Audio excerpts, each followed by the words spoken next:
Ako po ay humihingi ng paumanhin sa inyo sapagkat kung ako ay naglabas ng impormasyon noong 2012, hindi na po sana natin dinadanas ngayon itong kamalasang ito.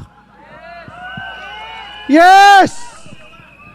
Ako po, kaisa nyo bilang Pilipino, sabi ko nga, dumating ako sa punto na nadamay ako dito sa PIDEA Leaks dahil sa pagkakalabas ng mga dokumento na ipinalabas doon sa Philippine Drug Enforcement Agency.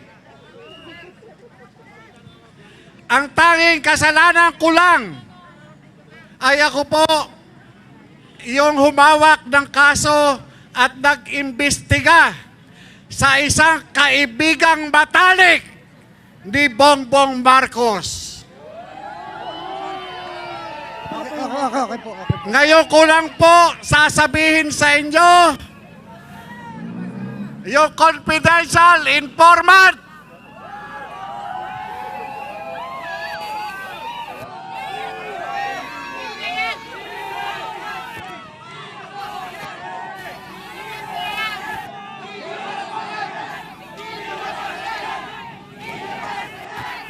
Ilabas na yan! Ilabas na yan! Ilabas na yan! Ilabas na yan! Ilabas na yan! Ilabas na yan! Ilabas na yan! dahil kailangang malaman ng sambayanang Pilipino, ang confidential informant ay si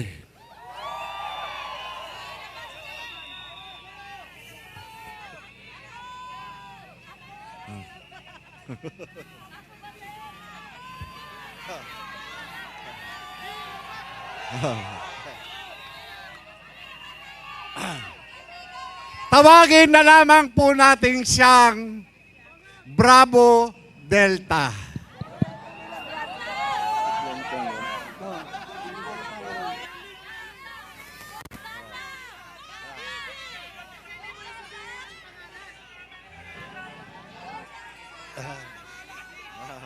Yan. Tawagin na lamang po natin siyang Bravo Delta. Yun po ang pangalan ng confidential informant. Opo.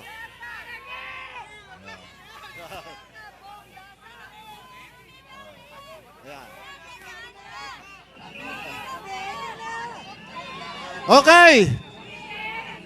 Si Bravo Delta ay si Bong Dasa. Kaibigang matalik ni Bongbong Marcos.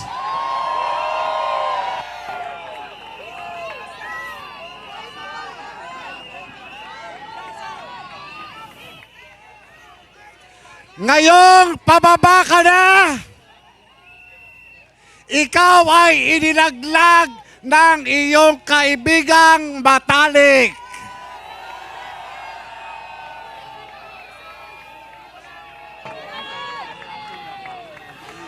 Alam kong alam na alam mo yan sapagkat mismong si Kati Binag, alam niya na nakuha ng PIDEA si Bong Dasa noong 2012.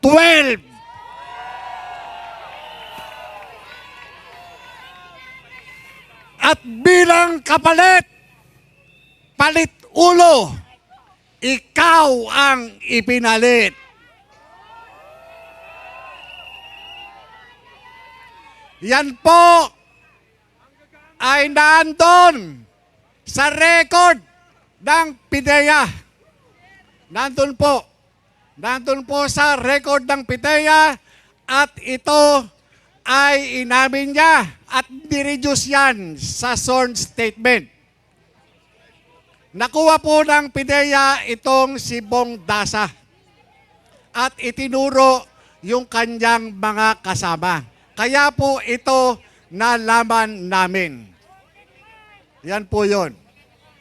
Total, itinatanggi naman ng pamunuan ng PIDEA na itong si Bongbong Marcos ay may record Sa PIDEA, ito sinasabi ko ngayon sa inyo ang nilalaman ng naturang impormasyon.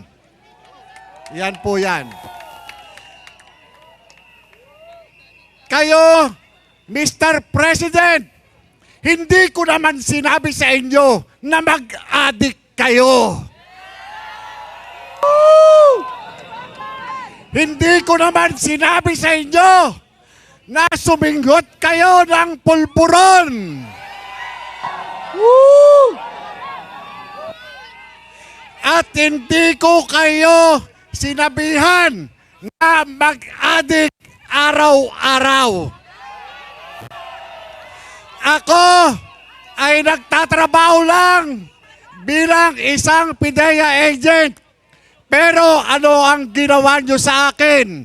Sinira nyo ang buhay ko. Sinira nyo. Nagsabwatan kayo. Nila Paquito Ochoa, pati ng asawa mo. Ha? Para ako ay gurgurin. Para ako'y taniman ng katakot-takot na kaso. Katulad ng ginagawa ninyo kay Pastor Apollo Kibuloy.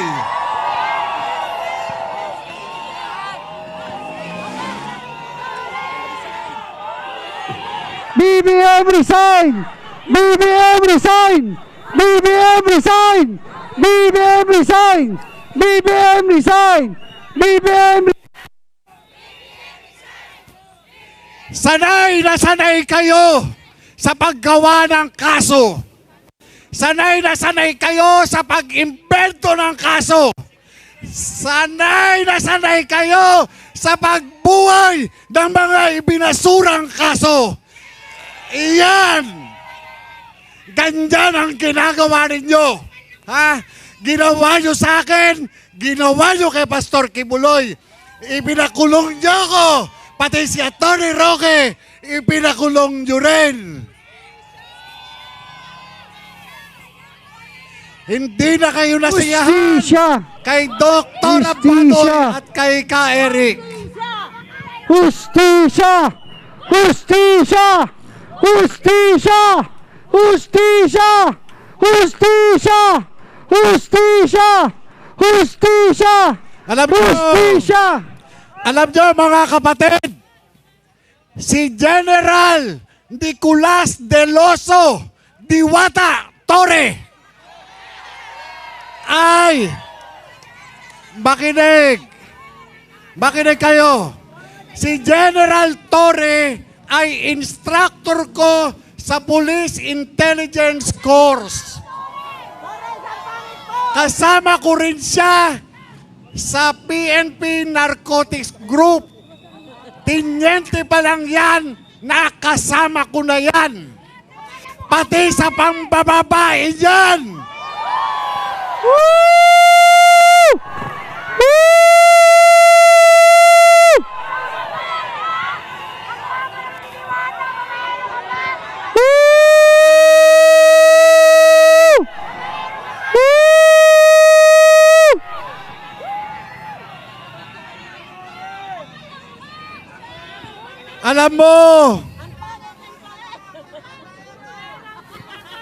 Alam mo, Diwata, alam mo naman na ayaw sa'yo ng mga babae sa Quezon Avenue.